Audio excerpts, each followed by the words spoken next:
Hello अस्सलाम वालेकुम दोस्तों, सर्वेच इंसाइक्लोपीडिया में आपको खुशामदीद कहते हैं। दोस्तों, हमारा आज का लेक्चर नंबर 6 है साइंस, जनरल साइंस का, जिसमें हम एमसीक्यूज और क्वेश्चंस डिस्कस करते हैं।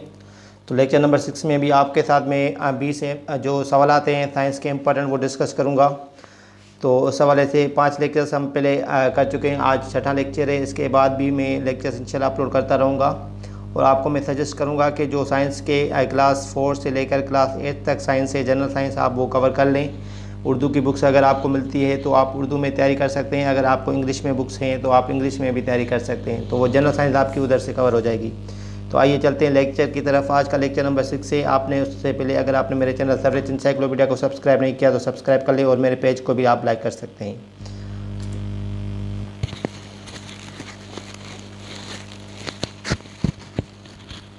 आज का पहला सवाल है दोस्तों, असल सोना कितने कैरेट का होता है। ठीक है, सोने को कैरेट में नापा जाता है, उसकी क्वालिटी को। तो असल सोना जो होता है वो देखें कितने कैरेट का होता है। तो 24 कैरेट का असल सोना होता है। तो ये सवाल बहुत अहम है, ये आप याद कर लें। तो असल सोने की जो होती है मिकदार, जो क्वालिटी के हिसाब से हम कहते हैं, तो असल जो सोना होता है वो 24 कैरेट का होता है। क्वेश्चन नंबर 2 है आज का, सोडियम की अलामत क्या है। तो मैंने आपको बताया था कि जो अलामतें होती हैं, कुछ जो एलिमेंट्स होती हैं उसकी बहुत ज़रूरी होती है। तो मैं जो भी ज़रूरी एलिमेंट्स हैं वो उसकी आपको अलामतें बता दूंगा। और इस लेक्चर में, पिछले लेक्चर में भी हमने कुछ सीखी थी। तो जो भी लेक्चर्स की इंपॉर्टेंट होगी वो आपको बताता जाऊँगा, वो आप याद करते जाएंगे। ठीक है, तो सोडियम की अलामत होती है Na। ठीक है, Na लिखा होगा तो वो आपको पता चलेगा कि ये सोडियम की निशानी है या सिंबल है या अलामत है। ठीक है, क्वेश्चन नंबर 3 है आज का, कार्बन की अलामत क्या है। इसे कार्बन की अलामत होती है सी लिखा होगा तो आप कहेंगे ये कार्बन है। क्वेश्चन नंबर 4 है, नाइट्रोजन की अलामत क्या है। नाइट्रोजन की अलामत देखें, नाइट्रोजन की अलामत है N। Question number 5, vitamin D की कमी के बाद कौन सी बीमारी होती है। ठीक है, विटामिन डी की अगर कमी हो जाए तो बीमारी कौन सी होती है, ये सवाल आ सकता है। मैंने बताया था कि वाइटामिन और प्लेनेट्स वगैरह के जो सवाल होते हैं वो बहुत अहम होते हैं, ये आपको याद कर लेने हैं। तो वाइटामिन डी की कमी से जो होती है वो बोन डिजीज़ होती है, जिसको हम रिकेट्स कहते हैं। ठीक है, आंसर देख लें, रैकेट्स। तो विटामिन डी की वजह से बोन कमज़ोर हो जाते हैं और उसकी वजह से जो बीमारियाँ होती हैं वो बोन से रिलेटेड होती हैं। ठीक है, तो वो आप कह सकते हैं कि विटामिन डी की वजह से रैकेट्स होती है। क्वेश्चन नंबर 6 है आज का, 1 किलोमीटर में कितने मेल होता है। 1 किलोमीटर में कितने मेल होते हैं। ठीक है, ये सवाल इसमें अल्टरिंग होगी, 1 किलोमीटर में कितने मेल होते हैं, या 1 किलोमीटर कितने मेल का होता है। 1 मिनट का, तो इसका आंसर देख लें, नोट कर लें,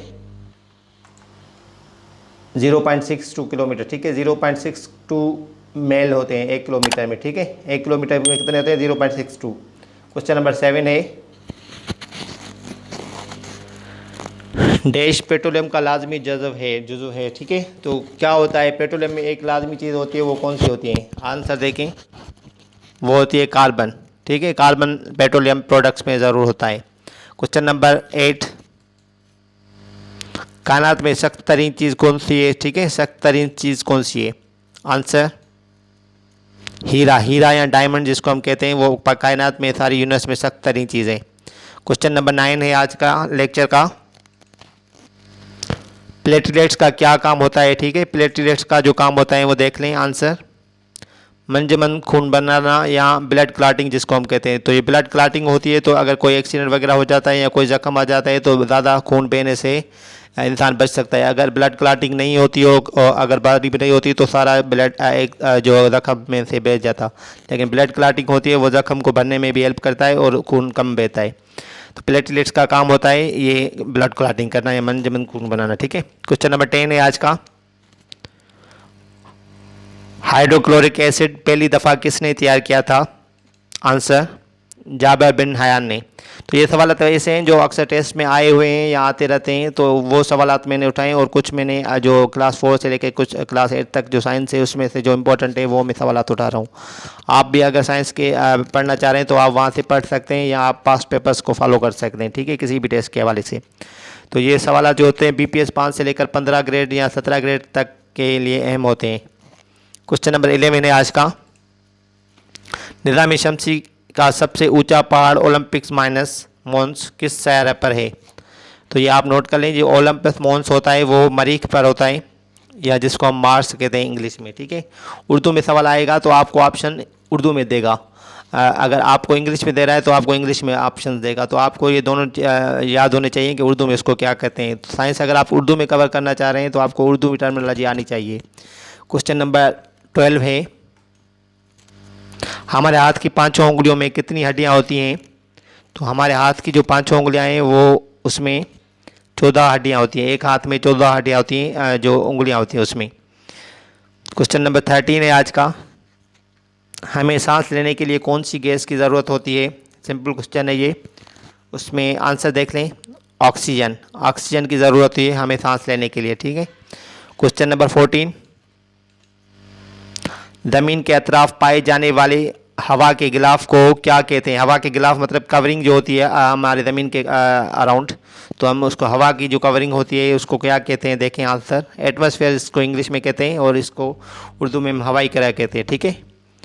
क्वेश्चन नंबर 15 देखें, किस साइंसदान ने हरकत के 3 कवानीन पेश किए? किस साइंसदान ने हरकत के 3 कवानीन पेश किए? इसको मैं एडिट कर देता हूँ, ये इसमें एडिटिंग होगी।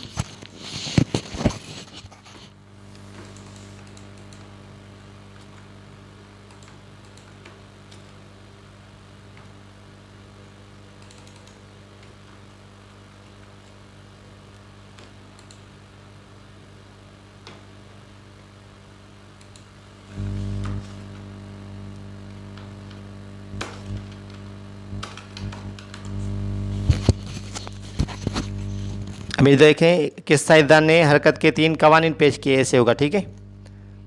आंसर भी आप नोट कर लें। तो लॉज ऑफ मोशन हम जिसको कहते हैं, इसको लॉज ऑफ मोशन किस साइंसदान ने दिए थे? ये आंसर सवाल आ सकता है। तो लॉज ऑफ मोशन जो दिए थे वो न्यूटन ने दिए थे।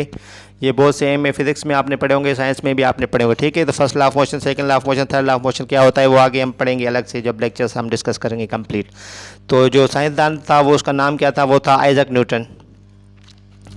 क्वेश्चन नंबर 16 है, माया की हालत में ओजोन गैस किस रंग की होती है? तो माया की हालत मतलब लिक्विड की फॉर्म में जो होती है गैस ओजोन, माया मतलब लिक्विड, इसको हम उर्दू इंग्लिश में कहते हैं। लिक्विड में जब ओजोन गैस होती है तो वो कौन से रंग की होती है? वो आंसर आप नोट कर लें, गहरे नीले रंग की, ठीक है, डार्क ब्लू कलर में होती है जो माया की हालत में ओजोन गैस। ओजोन का फार्मूला भी आपको मैंने बताया था कि वो है O3। आपको क्वेश्चन दिया था और आपने बहुत सारे लोगों ने सही आंसर दिया था उसका, वो आंसर होगा O3, ठीक है, ओजोन का फार्मूला। क्वेश्चन नंबर 17 है, हवाई जहाज़ के टायरों में कौन सी गैस भरी जाती है? Answer nitrogen. तो नाइट्रोजन हवाई गैस जहाज़ के टायरों में भरी जाती है। क्वेश्चन नंबर 18,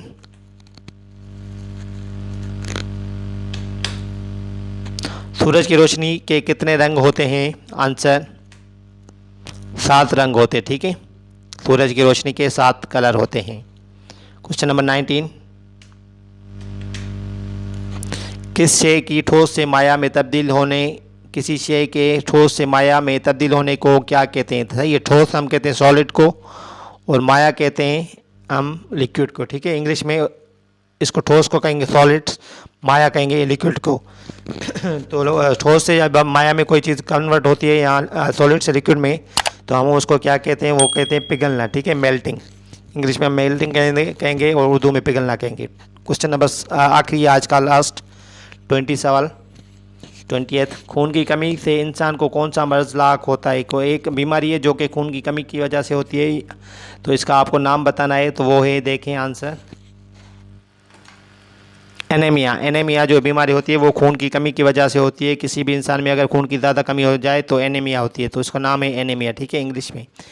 तो आज के ये 20 सवाल थे, बहुत अहम थे और इंशाल्लाह आगे भी हम लेक्चर्स में साइंस के सवाल इंपॉर्टेंट करते रहेंगे। तो आप भी अपने हिसाब अपने तरफ से पढ़ते रहें, बुक्स वगैरह की ज़्यादा स्टडी करते रहें। और आज का MCQ आपके साथ बता दूं कि आज का MCQ है, और MCQ है कि आयरन या लोहा की अलामत क्या है। तो कुछ अलामतें मैं आपको बता के आया हूँ, आज इसकी आपको खुद बतानी है कि इसका आंसर क्या होगा। आंसर देख लें, कमेंट्स देख लें, FE I या IR, ठीक है। ए ऑप्शन है F और B ऑप्शन है FE, C ऑप्शन है I और D ऑप्शन है IR। तो आयरन की जो होती है अलामत कौन सी होती है आपको मुझे कमेंट करके बतानी है। अगर आपने मेरे चैनल सर्वेज इंसाइक्लोपीडिया को सब्सक्राइब नहीं किया तो आप सब्सक्राइब कर सकते हैं किसी भी टेस्ट की तैयारी के हवाले से। और आप मेरे पेज पर आप पेज को भी लाइक कर सकते हैं, वहाँ पे मैं एमसीक्यूज़ वगैरह और नोट्स वगैरह शेयर करता रहता हूँ जो भी बेनिफिशियल या फ़ायदेमंद होते हैं आपके लिए। तो आप अपना ख्याल रखिएगा, शुक्रिया, अल्लाह हाफिज़।